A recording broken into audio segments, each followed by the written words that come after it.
As was already announced, I'm Kevin Schork from Kühne Nagel, a logistics company based in Switzerland, but we're operating internationally across the globe. And don't be surprised if you see my colleague's name, Andreas Sedik, in here. He was originally supposed to be the talker, but he unfortunately can't be here today. So I'm jumping in to let you know a little bit more about our way to transitioning enterprise APIs to the 21st century, because we are an old company. We actually have been founded in 1890, so we have a lot of what you would call legacy APIs in place. So obviously data transfer has not started yesterday. We already have a lot of teams working on different things. We're serving over 400,000 customers across the globe in over 1,300 locations. And we have over 80,000 people working for us and more than 1,000 in IT, just working on moving all this data around from system to system. And we're the number one sea and air freight shipper in the world. Where maybe we have to explain a little bit of a difference here in the logistics industry, so you're aware of it. We are a forwarder and not a carrier, so we don't move the goods around, but we are buying capacities at the carriers. So we're having a lot of partners that we have to talk to and that we have to exchange data with, so we can actually guarantee that goods move from A to B safely, securely, and in a timely manner for our customers. And in the past, this is how our business looked like a little bit. This is how data transmission actually worked, so a lot of manual work, and this has obviously changed a lot since then. Now today we're using EDI, we're using data transmission, we're using APIs of various different kinds, HTTPS, SOAP-based, and all of this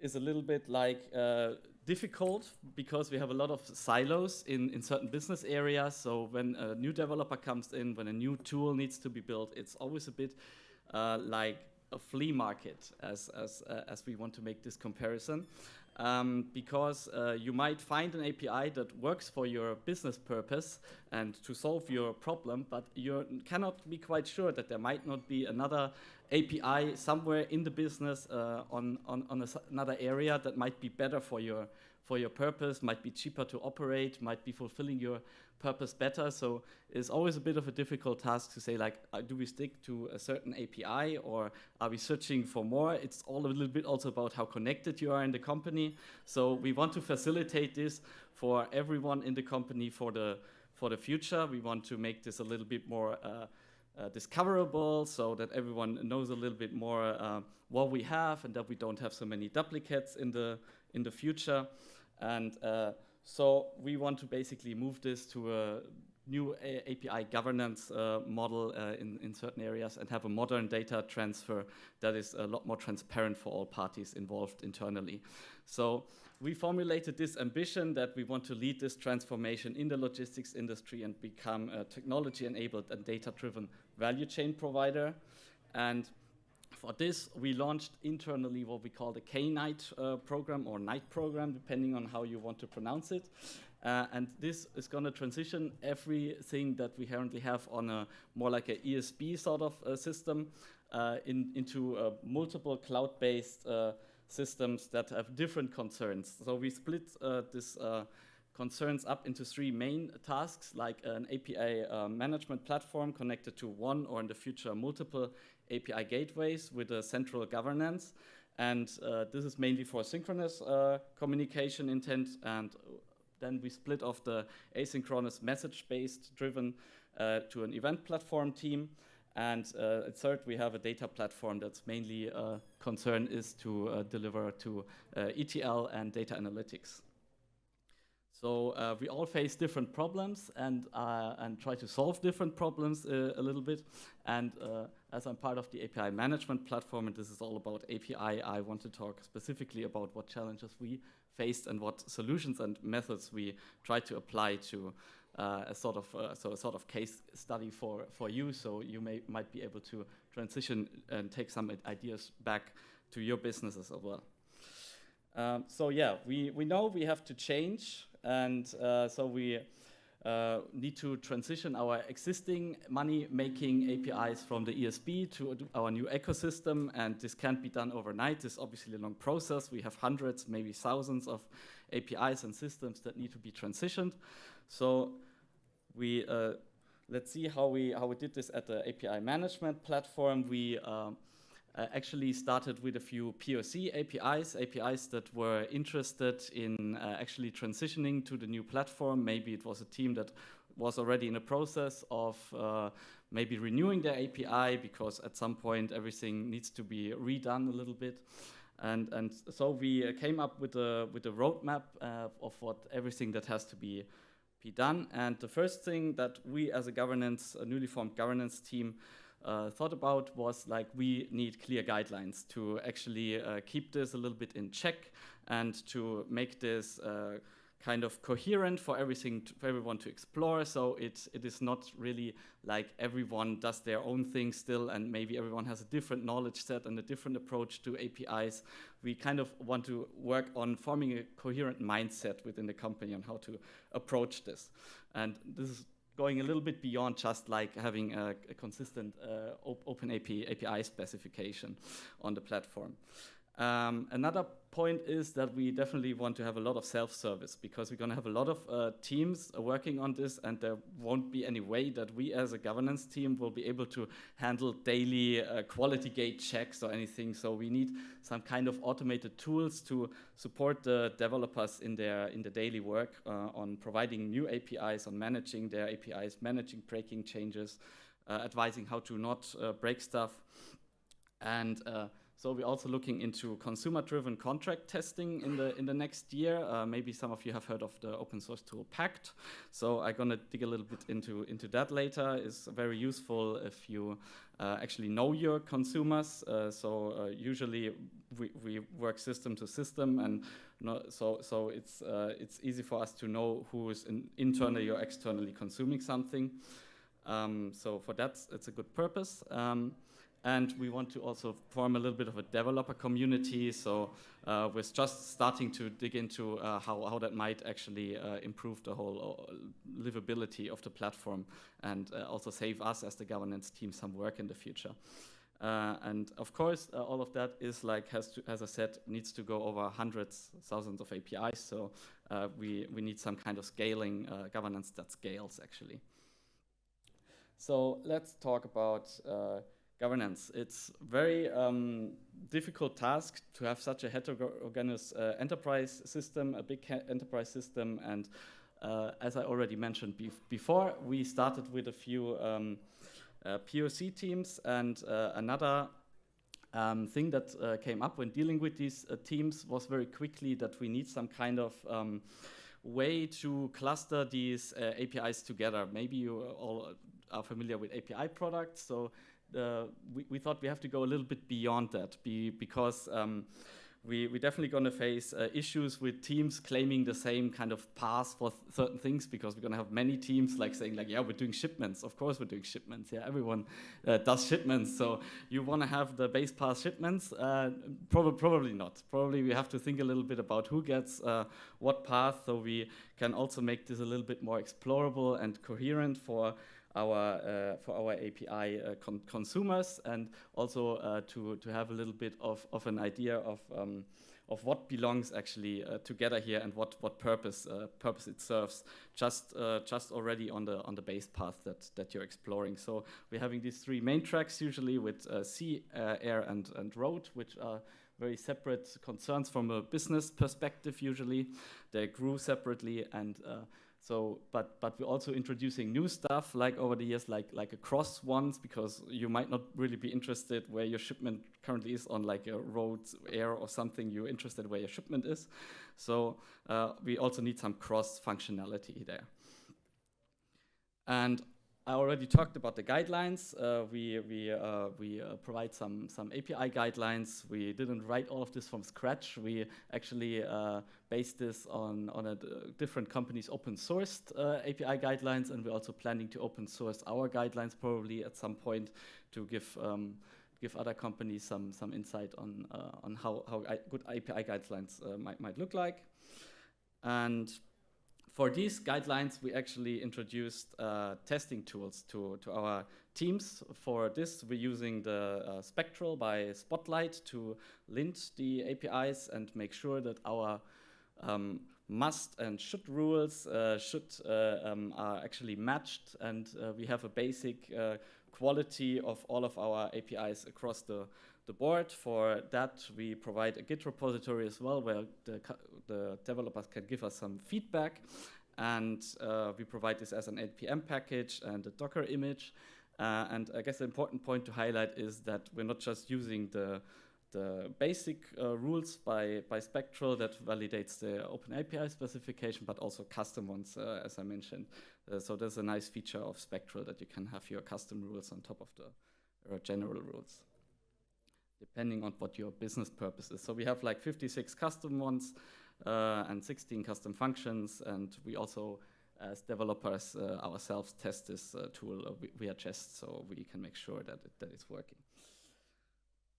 So let's take a look a little bit about our proof of concept APIs and what we actually provide for them.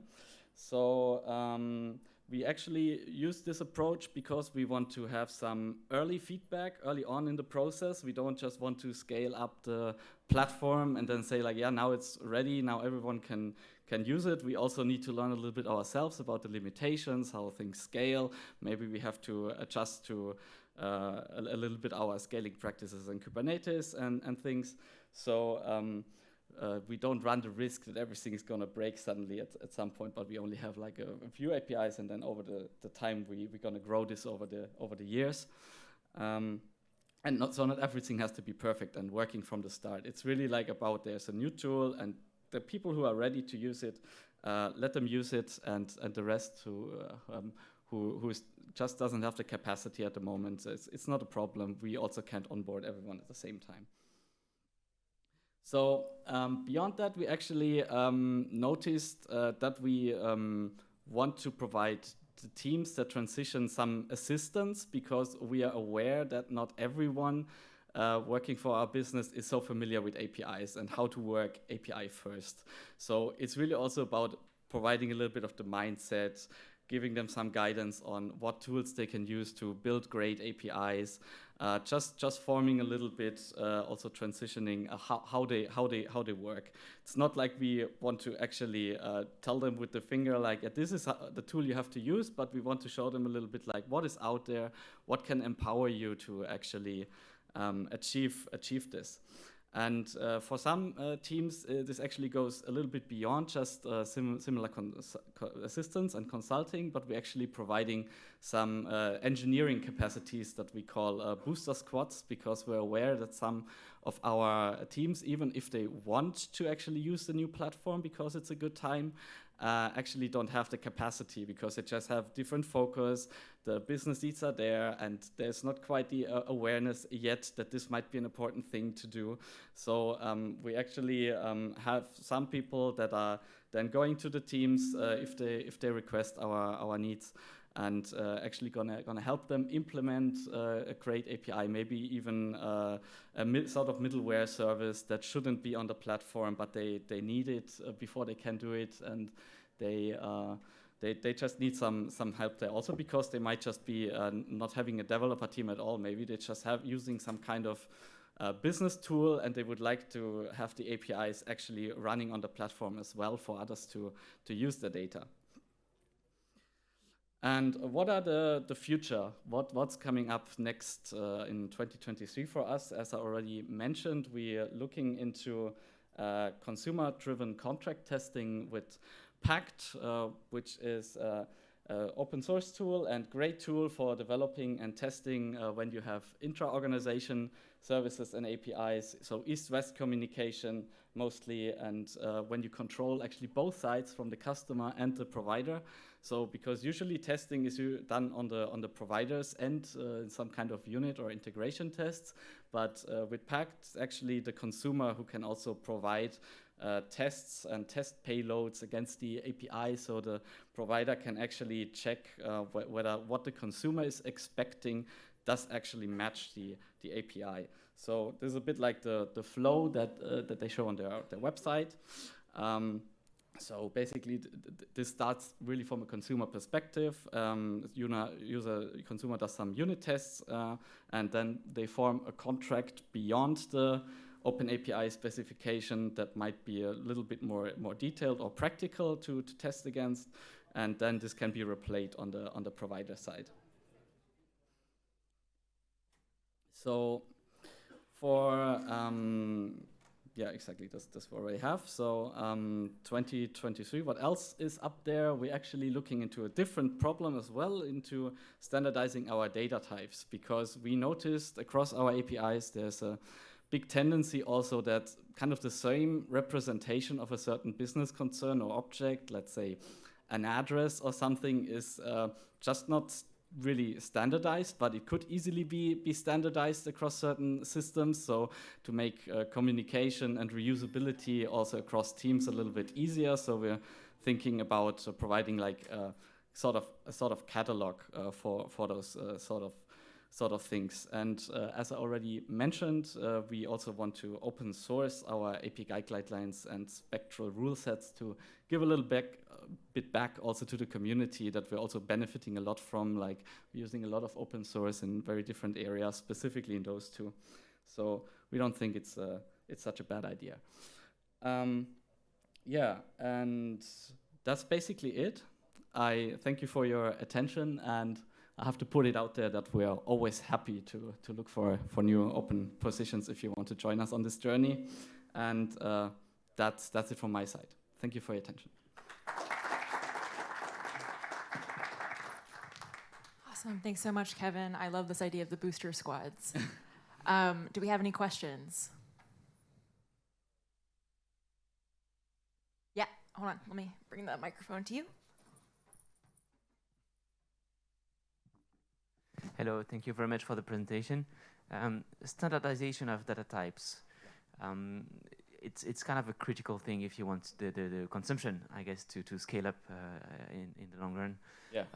Do you choose to sort of hold off every new big project that's coming up and retrofit everything that's there, or just say, okay, I have legacy, I have data type depth, and then I focus on building new stuff in the right way, and then I'll deal with this later? And what's your criteria for deciding this?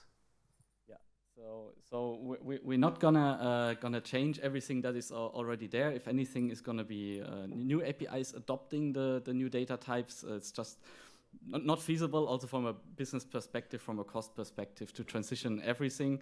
So this is like looking into the future to have a different mindset also about it, I guess, a little bit about like we really want to think about data as it is. I'm sorry for the second one. I don't think we're so far ahead yet that we can give some very good feedback on that. Yeah. How big is your API team? Our API team, we started earlier this year with just like 5 people, but we're now growing to already almost like 10, 15. Yeah, like we're really scaling up this year, this whole initiative. We started with this in 2022. No, in 2021, so late 2021, and advertised it internally and externally, and then now this year we really took off with this whole idea. Awesome. Any other questions? Yep.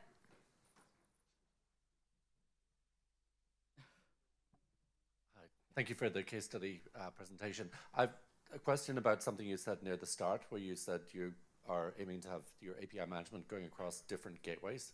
Mm-hmm. Is that something you're working on, and can you talk a little bit about how you're doing that? Yeah, I mean, we currently we're working with one gateway that we provide for new teams, but we are already aware that we have requests from teams that already operate their own API gateways, because we're not the first platform doing this sort of stuff, that they want to integrate at some point. So we chose a product that will be able to accommodate multiple API gateways. Hopefully, also we're also going to face the whole cross-cloud platform communication then from like AWS to our internal OpenShift cloud or something like that. So we will have to figure out ingress, egress at some point as well. Yeah.